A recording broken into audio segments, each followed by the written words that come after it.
حضور علیہ الصلوۃ والسلام کے وضو کا پانی صحابہ نے زمین پہ نہیں گرنے دیا. اس وضو کے پانی کو اپنے ہاتھوں پہ لیا اور اپنے چہروں پہ ملنے لگے.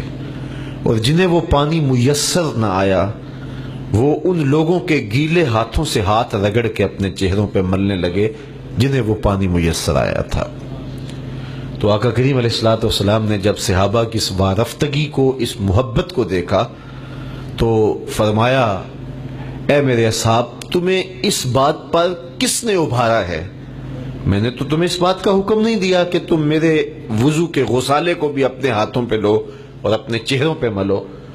تو تمہیں اس بات پر کس شے نے ابھارا ہے؟ تم نے یہ کام کیوں کیا ہے؟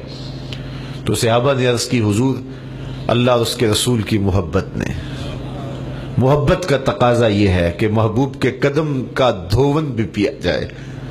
تو حضور علیہ الصلوۃ والسلام نے اس پر ان کی تردید نہیں کی، بلکہ حضور نے فرمایا جو یہ چاہتا ہے کہ وہ اللہ اور اس کے رسول سے پیار کرے اور اللہ اور اس کا رسول اس سے پیار کرے تو اس کو 3 کام کرنے ہوں گے.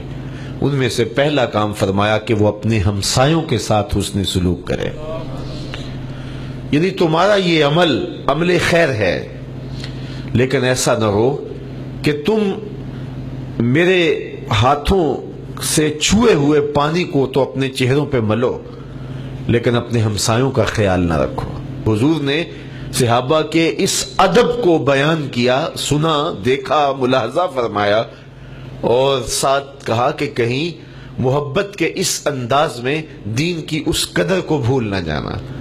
تو تم میرے ساتھ پیار بھی کرو، میرے ساتھ عشق بھی کرو اور میرے ہاتھوں سے چھوا ہوا پانی اپنے چہروں پہ بھی ملو لیکن ہمسایوں کو نہ بھول جانا. تو یہ ہمیں اس بات کا درس دیا گیا ہے، اس بات کا سبق دیا گیا ہے. آج کل لوڈ شیڈنگ کے مسائل ہیں اور کئی گھنٹے تک بجلی غائب رہتی ہے.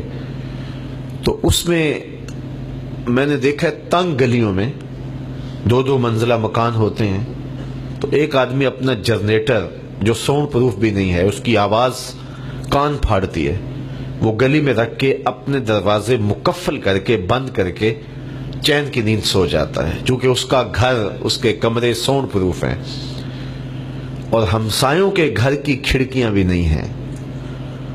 گرمی کا عذاب الگ، مچھر کے کاٹنے کا عذاب الگ، پھر وہ شور اعضاء کو الگ شل کر رہا ہے، پھر اس کا دھواں الگ ان کو اذیت دے رہا ہے.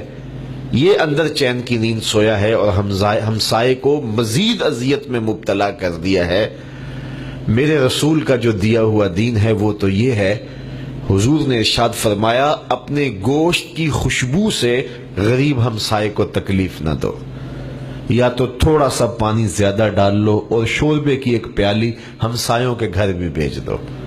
اور اگر تم ایسا نہیں کر سکتے تو ایسے زاویے میں، ایسے وقت میں کھانا پکاؤ جب غریب کے بچے سو چکے ہوں. کیونکہ غریب تو غریب ہے، وہ تو اپنے بچوں کے لیے وہ اہتمام نہیں کر سکتا جو تم نے کیا ہے. تو اس گوشت کی مہک جب بچوں تک پہنچے گی تو بچے اپنے ماں باپ سے ضد کریں گے. تو وہ غریب ضد پوری نہ کر سکتے ہوئے تو ان بلکتے ہوئے بچوں کے آنسو کون پوچھے گا؟ وہ کیا کسی نے کہا، دوپہر کو سلا دیتی ہے بچوں کو وہ اس ڈر سے گلی میں پھر کھلونے بیچنے والا نہ آ جائے. تو ہمیں اپنے رویوں سے، اپنے طرز زندگی سے، اپنے انداز معاشرت سے، اپنے گرد و پیش کے ماحول کے لیے رحمت اور راحت بننا چاہیے، نہ کہ عذاب اور اذیت بننا چاہیے. غریب کے سامنے اپنی دولت کی نمائش کرنے سے منع کیا گیا. خورشید گیلانی مرحوم نے ایک جملہ لکھا تھا کہ امیر آدمی آسائش نہ چھوڑیں لیکن نمائش چھوڑ دیں. نمائش چھوڑیں گے تو غریبوں کی جان سوکھی ہو جائے گی. لیکن چونکہ ہمارے نفس کو تسکین ہی تب ہوتی ہے جب ہم نمائش کریں، لیکن ہم نے تو تسکین پا لی، لیکن جو کچوکے، جو زخم غریبوں کے دلوں میں لگے اس کا مداوا کس کے پاس ہے؟ تارا ٹوٹتا سب نے دیکھا، یہ نہ دیکھا ایک نے بھی، کس کی آنکھ سے آنسو ٹپکا، کس کا سہارا چھوٹ گیا. تو ہمیں ان چیزوں کا درس دیا گیا. یتیم کے سامنے اپنے بچے سے پیار کرنے سے روکا گیا ہے. کیونکہ اسے اپنا باپ یاد آ جائے گا. تو شفقت ضرور کیجئے گا. اگر آپ اپنے گھر میں پھل لاتے ہیں تو اگر ہمسائے اس کی استطاعت نہیں رکھتے تو چھپا کے لائیں، یا پھر تھوڑا سا حصہ ہمسایوں کے گھر بھیج دیں. اس سے کوئی فرق نہیں پڑتا ہے، دل جوئی ہو جائے گی ان کی. تو ہمیں اپنے گوشت کی خوشبو سے ہمسائے کو تکلیف دینے سے روکا گیا ہے، اور ہم نے گلی میں جنریٹر رکھ دیا اور ہمسائے کو اس کا دھواں بھی پہنچا رہے ہیں اور اس کی شوردار آواز سے ان کے اعضاء بھی شل کر رہے ہیں، اور ان کی زندگی جو ہے وہ اجیرن بنی ہوئی ہے، اور ہم اندر چین سے سوئے ہوئے ہیں. اگر اللہ نے گلی میں محلے میں ایک آدمی کو دوسروں کی نسبت زیادہ دے دیا ہے تو جس کے پاس دولت زیادہ ہے اس کے ہاتھ 4 تو نہیں ہیں، اس کی زبانیں 2 تو نہیں ہیں، اس کی آنکھیں 8-10 تو نہیں ہیں، تو وہ بھی اسی طرح دیکھتا ہے، سنتا ہے، بولتا ہے، چلتا ہے، لیکن اللہ نے اس پہ محض کرم کیا کہ اس کو زیادہ عطا کر دیا. اور یہ کوئی چالاکی کی وجہ سے نہیں ہو سکتا، ہوشیاری کی وجہ سے نہیں ہو سکتا. بڑے بڑے سمجھدار لوگ ہوتے ہیں، بیچارے پیچھے رہ جاتے ہیں. میاں صاحب فرماتے ہیں بے وقوفاں دے نوکر ویکھے دانش مند سیانے. ایسا بھی ہوتا ہے.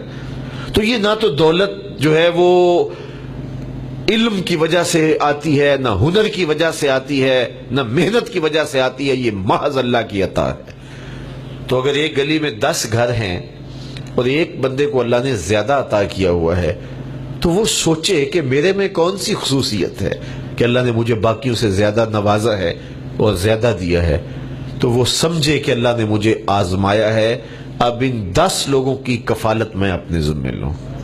تو اگر وہ جنریٹر بڑا رکھ لے اور باقیوں کو بھی تار دے دے اور وہ بھی اپنے گھر کے اندر روشنی کر لیں اور اس طرح امراء غریبوں کے دکھ بانٹنے لگ جائیں تو اس سے کتنی راحت پھیلے اور کتنی رحمت پھیلے، اور عرش کا رحمان کتنا